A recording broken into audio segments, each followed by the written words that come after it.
and welcome again to my podcast on how not to retire, a psychological approach to retiring healthy and wealthy.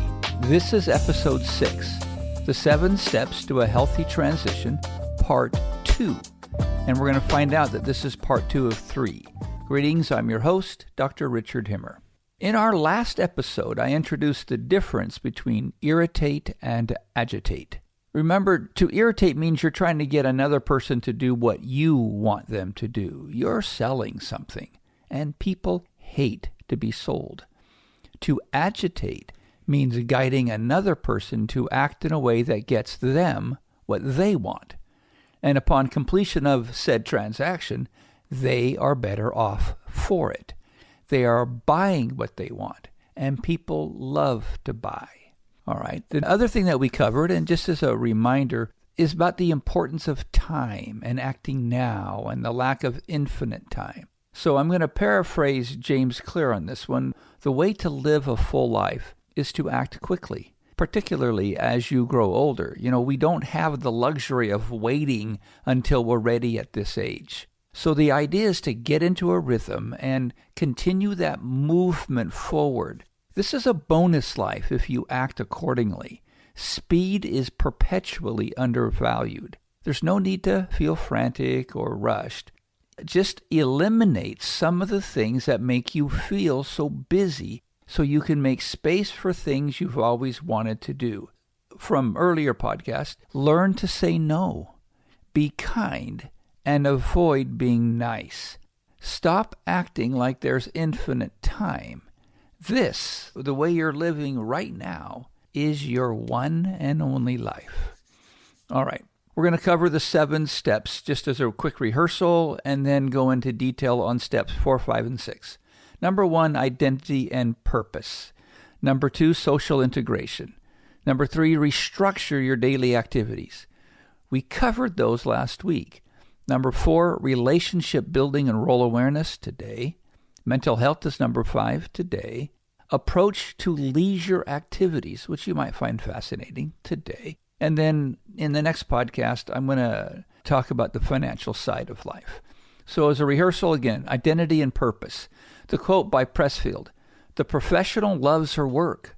She is invested in it wholeheartedly, but she does not forget that the work is not her." Many retirees, pre-retirees, struggle to separate their core identity from their career or the job title, including the title of parent, a mom, or a dad. Having occupied a given professional role for decades, people often confused who I am with what I do. Hence, retirement poses an existential threat. If I'm no longer then fill in the blank, right? Lawyer, teacher, doctor, executive, mom, whatever it might be, then who am I? I recognize that we never stop being a parent, but the role must change when your little ones are no longer little. Expanding one's identity sequences from career to categories like family roles, creative passions, volunteer work, travel aspirations, sports, hobbies, educational pursuits, and more. In other words, know yourself. Step 2. Social integration. Retirement removes the built-in social infrastructure of the workplace. Human beings are hardwired to be independent and interdependent, and we thrive through meaningful connections. Retirement's disruption to workplace relationships risk severing an integral link to the community, and feelings of loneliness and aimlessness often ensue. So the key takeaway, stay connected. Number 3, restructure daily activities. So this absence now of prescribed work routines leaves many people adrift with abundant unstructured time. We also call that boredom. Having followed external schedules for decades, the sudden open frontier of free-form days and weeks often paralyzes more than liberates. It's time to build a retirement daily, weekly, and yearly structure. Living a structured life is the process of productive discomfort. And I'll cover it again just briefly later on, but remember, aging is that aggressive avoidance of discomfort. Okay, the new stuff. Number 4, relationship building and role changes. Retirement's this dance. It's kind of a delicate dance where adjusting from a structured career to the untamed wilds of domesticity, it can lead to some unexpected showdowns. This step is all about developing deeper relationships with family and friends. Instead of begging for family attention and then guilt leveraging the children and grandchildren over the longed-for attention, replace it with a productive calendar full of activities that invite your loved ones into your world. Plan an adventure and invite the kids and grandkids. So this section, in order to bring it to full understanding, features 2 stories, each highlighting a different aspect of this step. The initial narrative revolves around the importance of nurturing familial bonds, exemplified by my grandmother Irene. The second story highlights the importance of understanding your role and your lane during retirement. Okay, story number 1. My grandmother's birth name was Irene. However, she didn't like that name, so she arbitrarily chose the name Pat. Sometime during my youth, maybe 11 or 12, I discovered that Pat was not her real name and that she didn't like the name Irene, which I then discovered was her real name. So I asked, why Pat? To which she said, because I liked the name and I knew someone by that name and I liked her. Well, that piece of information, my brother and I called her Irene from that day forward. With time, she enjoyed it when we called her Irene, but she didn't like it when her husband or anyone else violated that space. She knew that that was a term of endearment for us. So in my grandma's waning years of life, she enjoyed reading books and talking to me about what she was learning. She also, and this is really novel in these relationships, she also wanted to know what I was reading and learning. Now, she is the only adult or family member older than me that I remember actually wanting or having an interest in me. She truly was a TED. And this is a pro tip to all grandparents and even parents with your adult children. If you want more company, be interested, be a TED to your grandchildren. They don't mind listening to your stories, but let them ask first. So I raised my 5 boys, my wife and I did, in the Tacoma Gig Harbor area of Washington in the great Pacific Northwest. At least once a year, and usually 3 and 4 times a year, but at least once a year, we as a family traveled down to Provo, Utah to attend what is called Education Week. It's 5 days of intense learning on a myriad of subjects. I would typically fill a spiral-bound notebook each year, and then I'd study the material until the following year. My wife and I would always compare notes. My grandmother enjoyed hearing what I was learning and would often ask me about it. And then one day, while we were chatting about a book or some topic of common interest, which she had never done to me before, but she played that guilt leveraging trick that many grandparents play. She, in her victim's voice, asked why I don't visit her more often. Now, when a grandparent or a parent asks that question, it is not asked to learn more and truly understand the situation, but rather to leverage guilt feelings so they'll get more visits. Since this is my field of operation, I explained to my grandma that I enjoyed visiting her as often as time, resources, and opportunities allow. But if I'm to be guilt leveraged to make the visits, I'll reduce the visits and the time allowed. So this takes us back to our last episode about irritating and agitating. Well, what was she doing to me? What was she selling me? In other words, she was selling me something that she wanted. Or do you think maybe she was guiding me to buy something I wanted? And it might seem really a close call here, but it's really not, because it's not as difficult as it might seem to be. This was all about what Grandma wanted.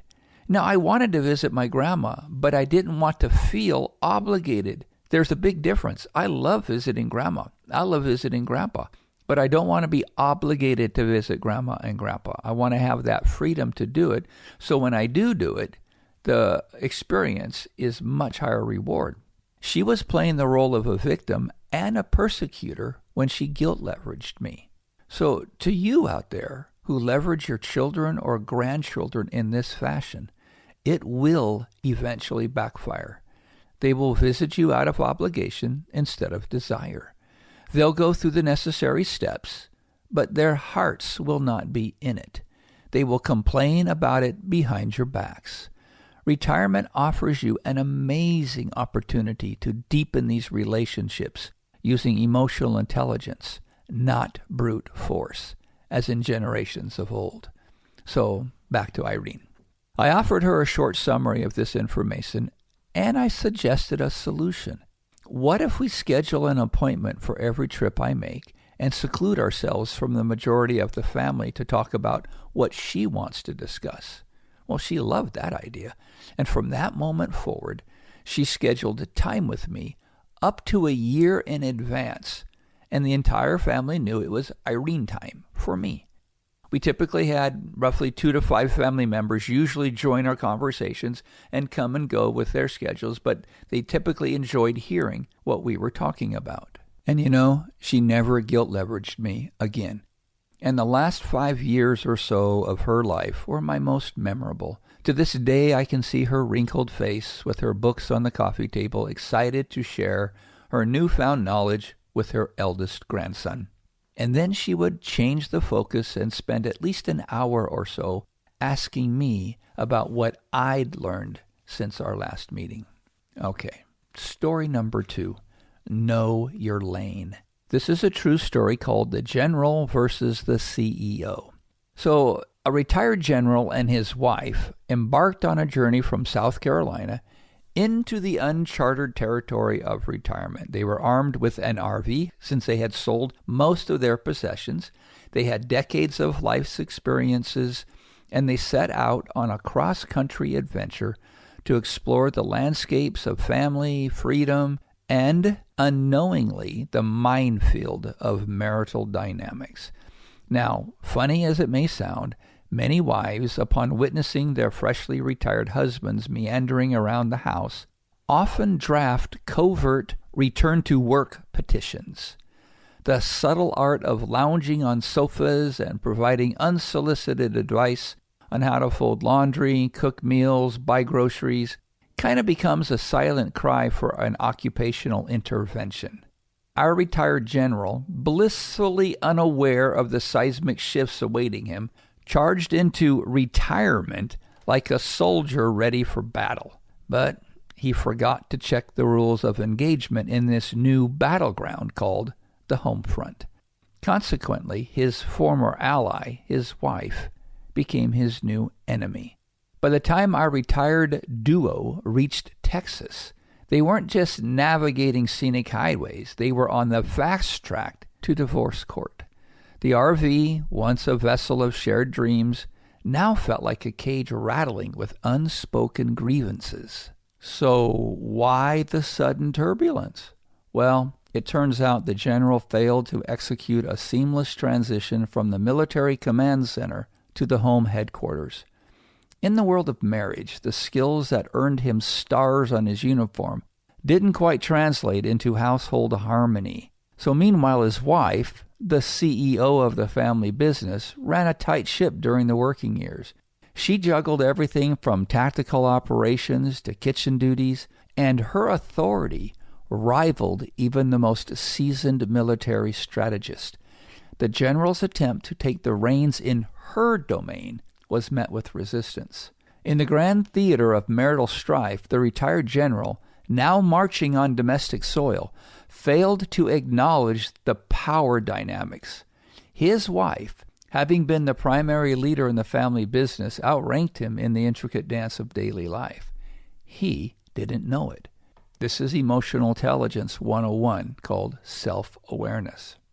As he tried to impose his military might in the boardroom of decisions and start dictating to the wife the family strategies, the once harmonious household became a battlefield. His insistence on being right was the final blow, and alas, he lost his greatest ally, his wife, not on a battlefield, but in the living room skirmishes of the retirement life. Notice the general chose contention over conflict.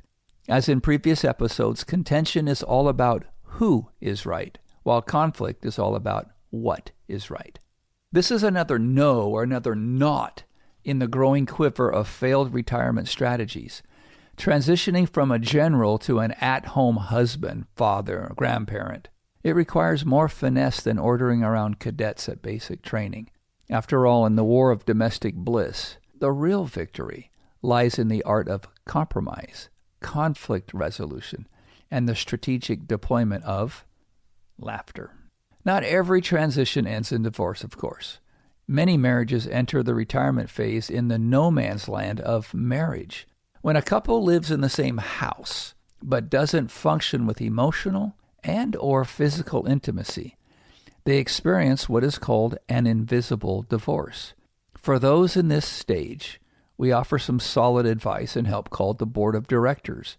It's a meeting schedule or curriculum that I'll be providing, and you'll hear about it in later episodes.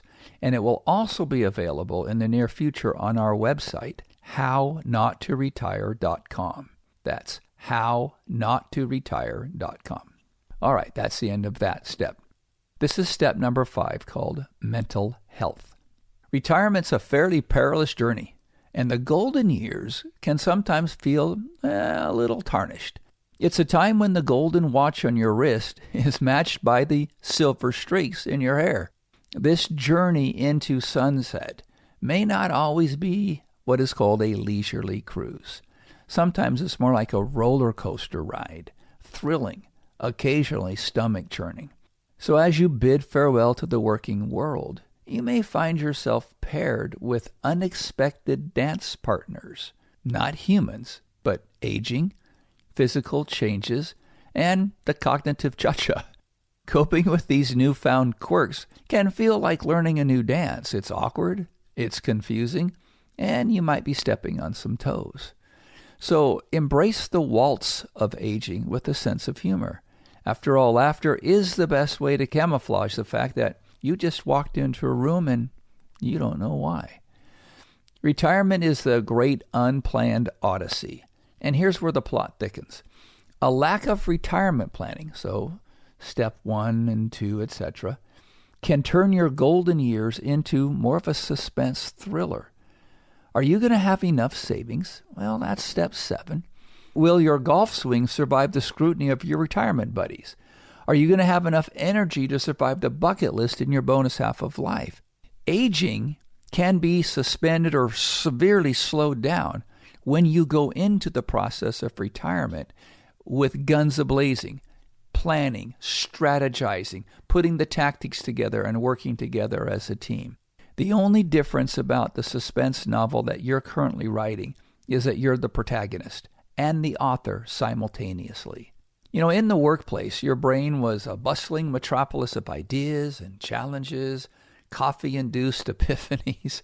Enter retirement, and suddenly, your brain could resemble a sleepy village with tumbleweeds of cognitive decline blowing through. Retirement needs to be a time of newfound freedom, right? But freedom from what? Fear of the unknown, fear of having to coax children and grandchildren to visit, and the many new experiences can feel more like a bondage than a freedom. The process of retirement planning is literally the elixir needed for your peace of mind and the slowing down of the aging process. It is your protection against the villains of anxiety and stress.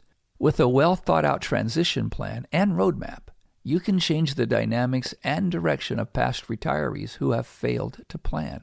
Approach retirement not as an end of an era, but the beginning of an epic journey. Think, what would it be like to have joy, to be exploring new horizons, and pursuing new activities that bring you fulfillment?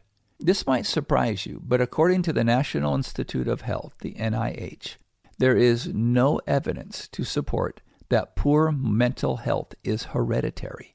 There isn't a single gene or marker that comes with your DNA that automatically destines you to a life of mental agony. The pattern of mental health exists in families because they don't take the necessary actions or precautions to avoid the challenges of compromised mental health. This doesn't have to be you. Step 6, adjustment to leisure activities. There's this notion that retirement is for mastering the fine art of leisure. However, there is a significant difference between lounging around and intentional leisure. Lounging around is being lazy. This is what not to do. Retirement is a grand quest for a purposeful play. It's a magical time when the world is your playground. As you embark on this epic quest where you're the author and protagonist, the idea of fulfilling leisure activities is very, you look forward to that. But consider that this is about you, complete with the metaphorical dragons and the occasional quest for the Holy Grail of learning how to enjoy those leisure activities appropriately. It must be supported by an identity and a purpose with who you are. Not all who wander are lost, but some are really bored, which means they don't have a purpose. So that's why the identity and purpose come into play. Not having a purpose for anything you do is normally a recipe for boredom, and boredom is a recipe for mental health issues. Contention, anger, discord, physical ailments, and years off of life are all the results of a lack of planning, a lack of identity, and a lack of purpose. Navigating the vast landscape of leisure can often feel like you're wandering through a labyrinth, right? Some retirees do emerge victorious because they discovered how to use their hobbies, because they know who they are, they have a purpose, and they've structured their day. Others often find themselves trapped in a maze of monotony, desperately trying to avoid the minotaur of boredom. So careful retirement planning is your trusty sword and shield. You want to be able to avoid the monotony and the avoidance of becoming a couch potato crusader. Don't go this alone. Rally your support of family and friends. Everyone needs support squads, if you will, your family and friends, and your hobbies. A fellowship is essential, much like we hear in The Lord of the Rings, when facing these dragons of listlessness and dissatisfaction and boredom in retirement years. So picture yourself having successfully navigated the tumultuous seas of work-related activities. Okay, now you find yourself in the uncharted waters of a full-time vacation. It's like stepping onto a ship without a compass or a captain, or someone who speaks exclusively in pirate slang. What do you do with all of this? So, when you play like a pro, we're going to teach you how to turn your leisure time into a purposeful power-up. So here's just a couple things to consider. It's not about playing cards. It's about using poker night to sharpen your mind. Family visits aren't merely social calls.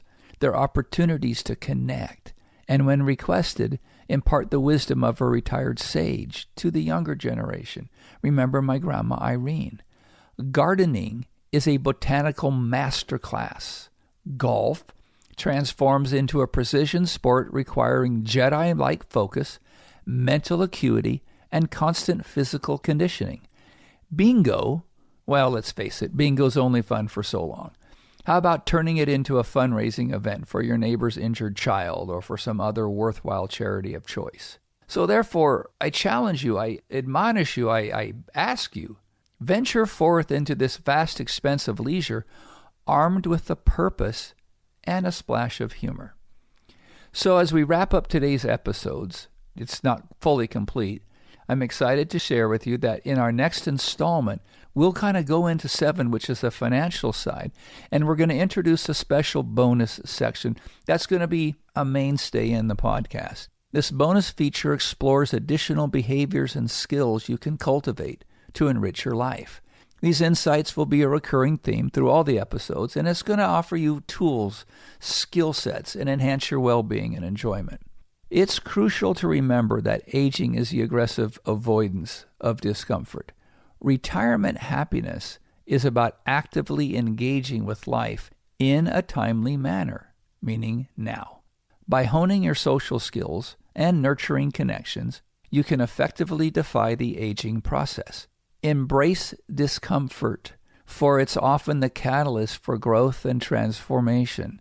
The more you invest in your social interactions and personal development, the more vibrant and fulfilling your life will become. Remember, don't try harder, try different. Until next time, may your habits harmonize with your purpose, leading to a life filled with happiness, joy, and well-being.